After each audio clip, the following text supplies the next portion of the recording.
Bonjour. Dans cette vidéo, nous allons discuter un sujet très important dont on a parlé dans des vidéos précédentes, mais qu'on va expliquer avec beaucoup de détails maintenant, c'est l'ADN recombinant. Comme on a déjà expliqué, l'ADN recombinant veut dire, comme le nom l'indique, c'est un ADN qui provient de deux sources différentes. Par exemple, du génome d'une bactérie et du génome d'un être humain, et qui sont combinés ensemble en une seule molécule. Donc, il vient de deux sources différentes et on les attache ensemble ou on les recombine ensemble. Euh, la plupart du temps, cette recombinaison est réalisée maintenant artificiellement après tous ces travaux dans le génie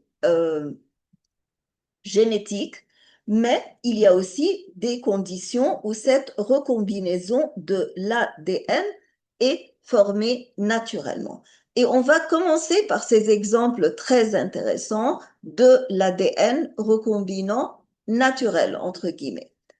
On en a parlé avant. Numéro un, la transduction virale. On l'a déjà expliqué dans des vidéos précédentes et on a dit comment, ou on a expliqué comment le virus alors qu'il quitte la cellule hôte, va prendre avec lui une partie de l'ADN de la bactérie et quand il infecte une autre bactérie, il va introduire et insérer cette partie du génome de l'hôte premier dans le génome de l'hôte numéro 2 et cela peut être dans un site spécialisé, une transduction spécialisée ou dans n'importe quel site que l'on appelle une transduction générale. On a aussi parlé de la transformation bactérienne quand une souche de bactéries virulente, par exemple, qui a été tuée par la température très haute, va euh, transférer des gènes ou des parties de son génome sur des plasmides pour être absorbés par une autre espèce, par le génome d'une autre espèce et causer une transformation. C'est-à-dire que les cellules receveuses qui ont reçu cette partie de l'ADN vont attacher cette partie de l'ADN à leur génome et acquérir des caractéristiques nouvelles. Et enfin, la conjugaison bactérienne, on en a parlé quand on a parlé de ce pilus qui joint les deux bactéries ensemble et comment les plasmides servent à transférer les gènes d'une souche de bactérie à une autre, ou d'une espèce de bactérie à une autre. On va parler maintenant de l'ADN recombinant qui peut se former d'une façon artificielle, ce qu'on appelle le génie génétique ou la biotechnologie ou la manipulation des gènes. Le génie génétique est simplement une branche de science et cette branche de science va dépendre totalement sur l'ADN ou dépendre principalement sur l'ADN recombinant pour obtenir des fins pratiques, des résultats pratiques qui sont utiles à la vie quotidienne humaine.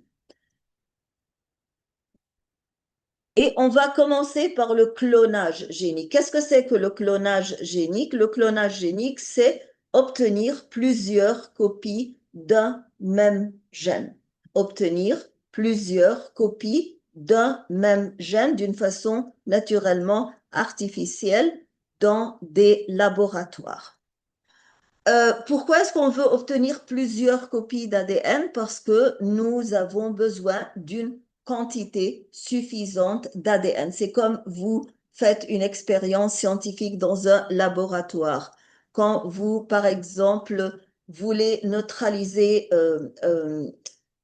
une base avec un acide.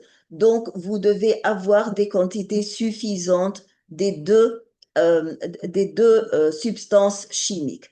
La même chose se passe dans les laboratoires génétiques. On a besoin d'une quantité considérable d'ADN. N'oubliez pas que l'ADN est une molécule que l'on peut voir seulement en utilisant le microscope. Donc, elle est microscopique. Donc, pour avoir une quantité tangible et pouvoir l'étudier, nous devons avoir des millions de copies. Donc, le clonage est très important et l'ADN recombinant, comme nous allons l'expliquer, est important pour le clonage. Donc, encore une fois, on ne peut pas faire des travaux de génie génétique sans avoir des quantités considérables d'ADN. Et on ne peut pas avoir des quantités considérables d'ADN sans clonage, sans obtenir plusieurs copies, sans multiplier les copies de l'ADN. Et quand on a ces quantités-là, on peut les utiliser pour les travaux génétiques. Mais pour faire le clonage, on doit d'abord commencer par l'ADN recombinant.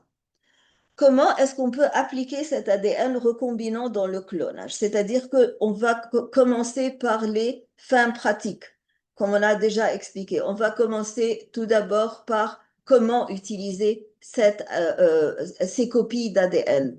Donc, quand on a une ADN, ou quand on a des molécules d'ADN en quantité suffisante, donc on peut les transcrire et les traduire en des protéines. On peut les exprimer dans des cellules particulières en des protéines. Et quand nous avons une grande quantité d'ADN, donc on va avoir une grande quantité de protéines. Et ces protéines, donc, vont être utilisées au niveau commercial, c'est-à-dire les vendre dans des pharmacies, par exemple, pour être utilisées par des personnes qui sont malades. Nous avons trois exemples qui sont très fameux pour les protéines qui sont produites par cette technique d'ADN recombinant. La première, c'est l'insuline. On produit maintenant l'hormone qui est très importante pour les diabètes, qui s'appelle l'insuline. On l'extrait d'une cellule humaine et on l'attache à un ADN pour faire de l'ADN recombinant. Et ensuite, on fait le clonage, on obtient plusieurs copies, des millions de copies, et on les traduit en des millions de protéines qui sont l'insuline. C'est pour ça que l'on appelle l'insuline humaine recombinante. Et on va expliquer tout ça en détail après sur les diagrammes. Mais aussi, une autre protéine très importante est l'interféron. Et puisqu'elle est obtenue d'une cellule humaine hépatique du foie, donc, on utilise l'ADN recombinant, donc on l'appelle interféron humain recombinant. L'interféron est une protéine très importante qui empêche la réplication et la reproduction des virus dans les cellules du foie et alors elles sont très importantes pour traiter les hépatites ou les inflammations des cellules du foie. On a aussi l'hormone de croissance humaine que l'on peut préparer à partir de l'ADN recombinant. Et cette hormone de croissance humaine est utilisée parfois pour stimuler la longueur ou la reproduction des cellules des os pour élonguer ou allonger les os quand la taille de la personne est petite. Mais il faut être très prudent en utilisant l'hormone de croissance humaine en général parce qu'il a des effets qui peuvent être nuisibles s'il n'est pas utilisé d'une façon avec beaucoup de précautions. Donc, on utilise l'ADN recombinant pour produire l'insuline humaine recombinante.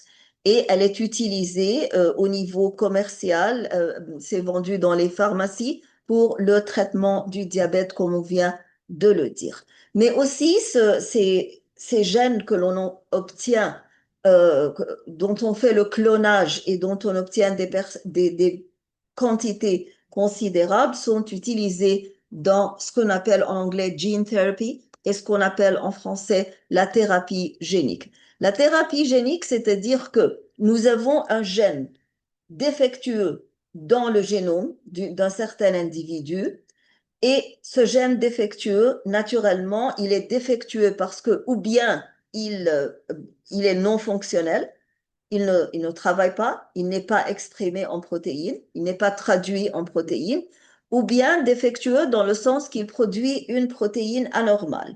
Et donc, la protéine anormale va être nuisible et endommager l'individu parce qu'elle va faire des fonctions anormales et en plus, elle ne fait pas la fonction essentielle normale qu'elle doit faire.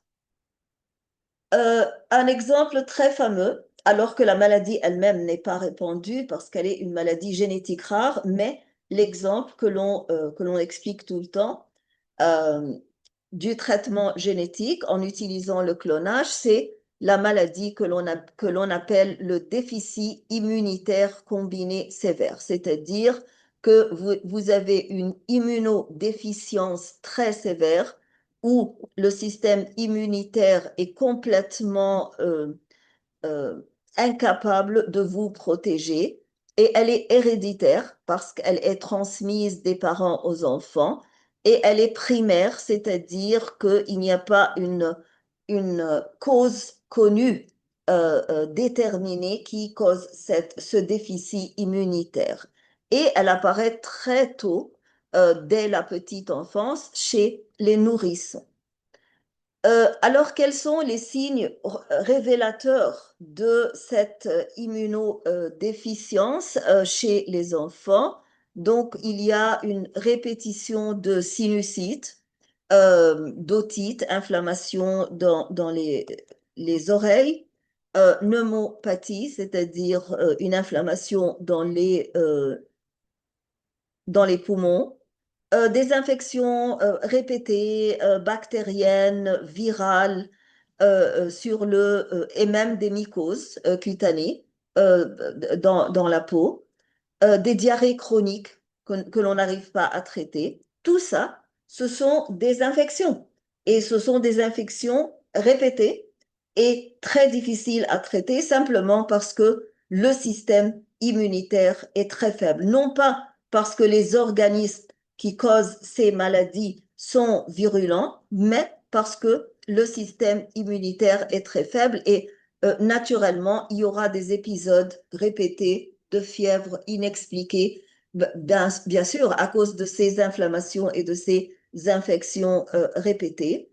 On utilise beaucoup d'antibiotiques qui vont naturellement faire que le système immunitaire soit plus faible et causer des mycoses superimposées sur les infections bactériennes et virales. Et il y a un pourcentage inhabituel, exceptionnel de cancer pour l'âge. C'est-à-dire que même quand l'enfant est très petit, même parfois quand il est il est âgé d'1 an seulement, il peut subir d'un cancer et tout ça, c'est à cause des inflammations chroniques et répétées. Donc, les nourrissons vont présenter une déficience immunitaire très profonde et le système immunitaire ne sera pas capable de lutter tout seul contre toutes ces infections. Euh, bon, la cause, c'est qu'il y a un gène qui s'appelle ADA. L'abréviation, c'est ADA. ADA, c'est adénosine désaminase, qui enlève le groupe amino NH2 des bases nucléotides. Et on va voir ça tout à l'heure. Ce gène-là va doit coder l'enzyme adénosine désaminase qui est produite dans toutes les cellules. Donc, si vous êtes normal, vous avez ce gène, vous avez une copie normale de l'adénosine désaminase et euh, où vous avez une copie normale du gène ADA qui code pour l'adénosine désaminase. Donc, l'adénosine désaminase, c'est l'enzyme, mais il y a un gène qui code cette enzyme. Et ce gène-là, et alors l'enzyme est présente dans toutes les cellules, mais elle est particulièrement abondante dans des cellules importantes du système immunitaire qui sont les lymphocytes. Et cet enzyme-là, quand il est normal, il joue un rôle très essentiel dans le métabolisme des purines, qui sont l'adénine et la guanine.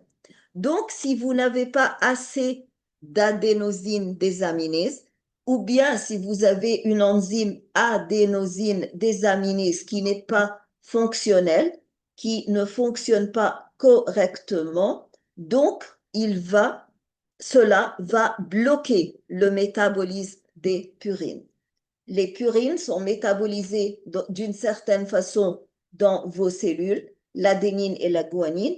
Et si vous avez un manque de cette enzyme adénosine désaminase ou si elle ne fonctionne pas d'une façon normale, donc vous allez avoir un métabolisme anormal des purines et cela va causer ce déficit immunitaire. Pourquoi? Parce que comme nous allons voir sur le diagramme, cela va causer une accumulation de ce qu'on appelle déoxyadénosine triphosphate. Et ce produit métabolique anormal, qui n'est pas d'habitude produit dans les cellules, va empoisonner les lymphocytes. Et si les lymphocytes sont empoisonnés, donc vous allez avoir un déficit immunitaire très sévère, surtout en ce qui concerne la protection contre les virus, les mycoses et les infections bactériennes intracellulaires comme la tuberculose. Ici, nous voyons la désoxyadénosine qui est une nucléotide normale dans votre ADN. Quand l'enzyme est normale, elle enlève ce groupe amino et vous avez alors désoxyinosine. Et désoxyinosine va être métabolisée en acide urique. Et ça, c'est normal. Et donc, on va s'en débarrasser. Mais si vous n'avez pas cette enzyme, donc la désoxyadénosine ne va pas se convertir en désoxyinosine et elle va rester dans la cellule. Et si elle reste dans la cellule, donc ce déoxyadénosine, la nucléotide, va s'attacher, elle va s'attacher, elle n'est pas encore une nucléotide, mais si elle s'attache à un phosphate, donc c'est une nucléotide, et ensuite elle va s'attacher à une autre phosphate ou à un autre groupe phosphate, et un troisième groupement de phosphate jusqu'à ce qu'on obtienne à la fin désoxyadénosine, mais avec 3 groupements phosphate additionnels. Cela, ce n'est pas le trajet normal de métabolisme. Donc, l'accumulation de désoxyadénosine triphosphate va causer la toxicité des lymphocytes et va rendre ces lymphocytes incapables d'accomplir leurs tâches. Ce qu'on fait alors, c'est qu'on prend le gène qui code l'ADA, l'enzyme normale, et on le multiplie. On en fait tout d'abord un gène recombinant, et puis on le multiplie dans une bactérie, et on obtient des copies de ce gène. Et ensuite, on permet à ce gène de s'exprimer et de faire la protéine qui est l'enzyme, comme on va le voir en détail. Et on prend ces copies de l'enzyme et non pas les copies, on n'arrive pas à la traduction, mais on prend le gène lui-même après avoir fait plusieurs copies de ce gène et on l'introduit dans les cellules somatiques du nourrisson. Mais naturellement, pour l'introduire, on a besoin d'un vecteur et ce vecteur est généralement un virus. On va voir les détails après, mais on va parler maintenant des résultats possibles de cette thérapie génique, c'est-à-dire que l'on prend le gène normal d'une cellule normale et on prend ce gène-là et on en fait un ADN recombinant pour l'insérer dans une bactérie et le reproduire et obtenir plusieurs copies. Si vous avez oublié ce processus, vous pouvez regarder encore une fois les vidéos où on en a parlé. Si elles ne sont pas en français, vous allez les trouver en anglais. Et naturellement, bien sûr, je vais faire d'autres vidéos en français qui expliquent tout ça si elles ne sont pas déjà présentes sur la chaîne. Et alors, vous allez vous rappeler de ce vecteur, le virus, qui va porter le gène dans les cellules recevantes. Quels sont les résultats décevants de ce processus de thérapie génique? Numéro un, le virus lui-même, le vecteur qui va porter le gène normal aux cellules receveuses où le gène est anormal, le virus lui-même peut causer une maladie.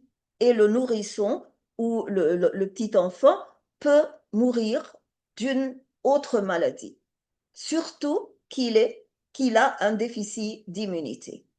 Le problème numéro 2, c'est que le gène que le vecteur viral a porté dans la cellule receveuse du nourrisson et qui a besoin de ce gène parce que le gène à l'intérieur est anormal, le gène peut entrer, peut être porté par le vecteur et être correctement inséré et commencer à produire la protéine dont on a besoin, qui est l'enzyme, mais cesser de fonctionner après. Et on ne sait pas la raison, on ne connaît pas pourquoi, on ne sait pas, on ne comprend pas pourquoi le gène arrête de fonctionner après avoir fonctionné parfaitement pour une certaine période de temps. Mais alors, si on arrive à résoudre ces problèmes-là et si cette technique est complètement maîtrisée, donc ça peut causer ou sauver la vie de plusieurs personnes qui peuvent risquer leur vie à cause de l'absence de cette enzyme ADA. Comme on vient de le dire, cette technique le clonage est très important pour obtenir de nombreuses copies d'un gène. Et on a vu comment on utilise ces copies-là pour faire l'insuline recombinante, l'interféron recombinant, pour insérer un gène et accomplir un traitement génétique. Mais le simple fait d'avoir de nombreuses copies d'un gène est utile parce que cela vous permet, on aurait dû dire ça au début, avant tout ce qu'on a expliqué, ça vous permet d'étudier le gène lui-même. Et quand vous étudiez le gène, étudier le gène, on veut dire étudier la séquence du gène ou séquencer le gène, c'est-à-dire savoir les séquences de nucléotides dans ce gène. Quand vous l'étudiez, vous pouvez le comparer à d'autres gènes. La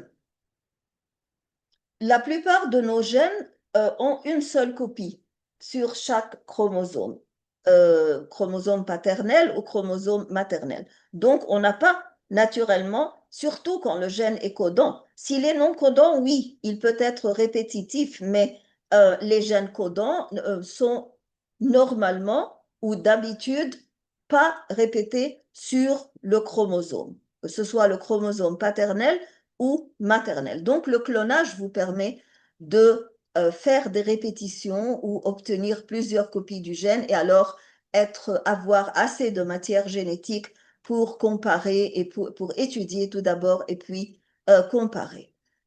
Quand vous recombinez de l'ADN, vous introduisez un nouveau segment provenant d'une autre source. Donc, vous pouvez modifier les protéines que vous produisez. C'est-à-dire que si vous avez un certain gène qui produit une certaine protéine, et puis d'une façon ou d'une autre, vous introduisez un segment de façon à causer une modification ou une mutation qui est utile, donc vous pouvez produire des protéines qui ont plus de bénéfices, qui sont plus utiles pour l'humanité. Par exemple, on peut introduire dans les bactéries des plasmides qui contiennent des gènes et ces gènes-là vont coder certains enzymes qui peuvent être très utiles pour l'humanité. Donc, le processus est comme ça. Nous avons un gène, comme le gène, par exemple, de l'enzyme lipase, qui digeste ou hydrolyse les taches grasses.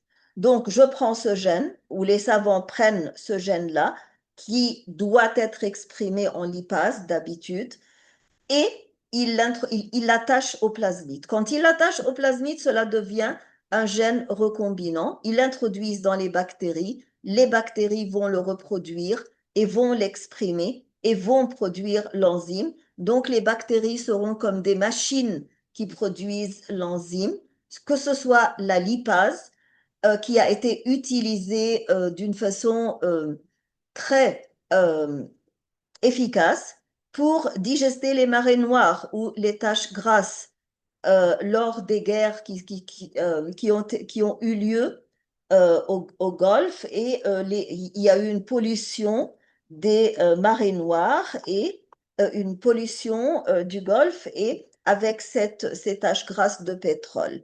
Et on a aussi les protéases qui sont utilisées dans les détergents pour digester les taches de protéines comme des taches de soupe, par exemple. Les taches de soupe, ce ne sont pas seulement des taches de protéines, mais ce sont aussi des taches de graisse. Et c'est pour ça que maintenant, les détergents sont appelés des détergents biologiques, c'est-à-dire ce sont des détergents qui ne dépendent pas seulement de la séparation entre la graisse ou les matières lipides et l'eau, mais qui dépendent de la digestion des tâches en utilisant des enzymes. Ils sont plus efficaces, tout naturellement, et ils sont utilisés maintenant d'une façon très répandue. Nous allons nous arrêter là avant de parler des techniques du clonage génique, c'est-à-dire que dans la vidéo suivante, nous allons expliquer tout ça en détail. C'était simplement une introduction pour le clonage génique. J'espère que vous avez aimé cette vidéo. Si vous l'avez trouvée utile, donc regardez la vidéo précédente parce qu'elle complète le travail qu'on a fait ou l'explication qu'on a fait dans cette vidéo. Si vous avez aimé la vidéo, cliquez sur like s'il vous plaît.